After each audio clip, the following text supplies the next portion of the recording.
बहुत प्यारा क्वेश्चन है, देखना। The Vividh Bharati station of All India radio. Radio stations देखे आपने कभी या फिर पिक्चरों में या कभी भी वंशिका? वो बड़े बड़े ऐसे एंटीना लगे रहते हैं, वो समथिंग लाइक, है ना, वो छतरी जैसे। Broadcast on a frequency of, आपको देखो क्या दे रखी है, फ्रीक्वेंसी, है ना। तो फ्रीक्वेंसी को हम किससे डिनोट करते हैं वंशी, बताओ? न्यू से। किससे डिनोट करते हैं? और ये कितनी दे रखी है? 1368 किलो हर्ट्ज। क्या दे रखी है? किलो। अब देखो वंशी, होता क्या है, जो फ्रीक्वेंसी होती है वो ना नॉर्मली हम हर्ट्ज में रखते हैं। किस में रखते हैं वंशी? हर्ट्ज में। तो आप चाहो तो इसको हर्ट्ज में चेंज करो तो ज्यादा बेहतर रहेगा। न्यू इक्वल टू, खैर ये अभी भी कर सकती है और बाद में भी, नो वरीज। मैं बड़ी बड़ी प्यारी चीज बता रहा हूँ, जरा ध्यान से सुनना। अब देखो, जैसे 1 किलो में कितने ग्राम्स होते हैं? 1000। ऐसे ही 1368 किलो हर्ट्ज में कितने होंगे? 1368 इंटू 10 की पावर 3 क्या? हर्ट्ज। ठीक है वंशी? अच्छा, एक चीज और ध्यान से सुनना। एक हर्ट्ज में पता क्या होता है? 1 सेकंड इनवर्स। क्या होता है? तो अगर मैं न्यू को 1368 इंटू 10 की पावर 3 सेकंड इनवर्स लिखूं तो आप बुरा तो नहीं मानोगी? Very good. क्या आपको यहां तक का क्वेश्चन समझ में आ गया? मतलब एक रेडियो स्टेशन है जिसकी फ्रीक्वेंसी इतनी है, वो बोल रहे हैं कैलकुलेट द वेवलेंथ। क्या निकालना है वंशी? दैट इज लैम्डा पूछ रहे ऑफ द इलेक्ट्रोमैग्नेटिक रेडिएशन। वो जो रेडिएशन निकल रही है उसकी क्या निकालो? Emitted by transmitter. जो कि ट्रांसमीटर क्या कर रहा है?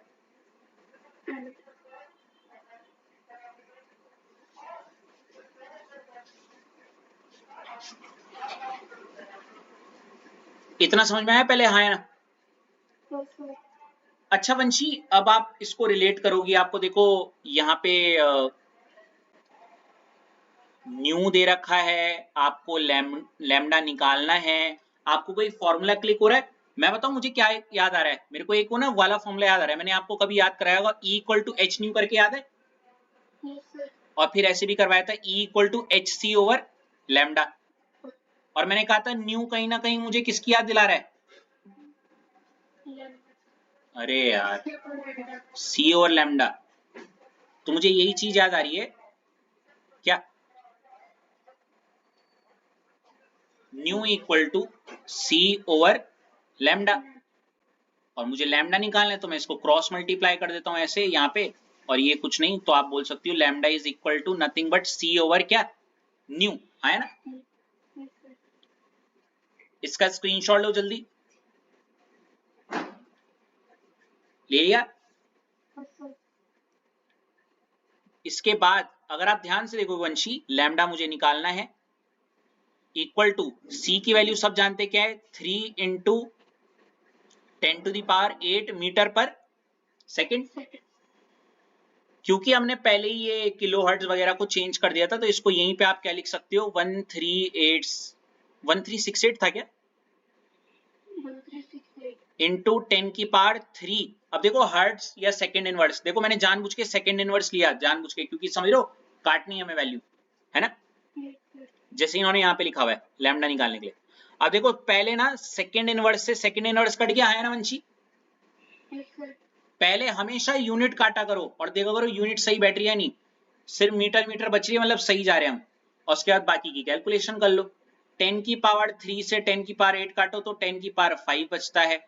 और इसको आप सॉल्व कर सकते हो, वही जो मैंने तरीका बताया था आपको, समझ लो कौन सा वाला तरीका, how to approach a numerical वाला। तो जब आप इसको सॉल्व कर लोगे तब आपका आंसर क्या आ जाएगा? 219.3 मीटर। Got it? सॉल्व कर लेना ये वाला काम, ठीक है? हाँ, इसमें एक चीज आप थोड़ा सा दिक्कत कर सकती है, क्योंकि मैंने आपको अभी नहीं बताया। ये देखो, ये पूछ रहा है which part of the electromagnetic spectrum does it belong. आपको अभी ये नहीं पता, तो मेरी आपसे रिक्वेस्ट है इस वाले आंसर को यहाँ पे कहीं पे मार्क करके लिख देना, नॉट टोल्ड येट। मैंने इलेक्ट्रोमैग्नेटिक स्पेक्ट्रम में अभी आपको ये वाली रेंज नहीं याद करवाई है। हालांकि होता क्या है कि यहाँ पे जो 219.3 मीटर इसकी एक रेंज होती है, रेंज समझ लो, रेंज, इस रेंज में जो लाई करता है उसको हम क्या बोलते हैं, क्या बोलते हैं, रेडियो वेव। एक रेंज देखो कहीं होते हैं GXUVIMR, कभी गलती से अगर सुनाओ, सुना है कभी, तो ये जो इस वाली रेंज में लाई कर रहा है उसको हम क्या बोलते हैं, रेडियो वेव्स। क्या बोलते हैं, हाँ। इसका फोटो ले लो, ले लिया। ये 3 क्वेश्चंस आप करके आज भेजोगे, got it, that be all. अब मेरे को खाना खाने दो, चलो see ya, bye bye, welcome. Daily 3-3 4-4 question ऐसे इंक्रीज करते रहेंगे, डोंट वरी।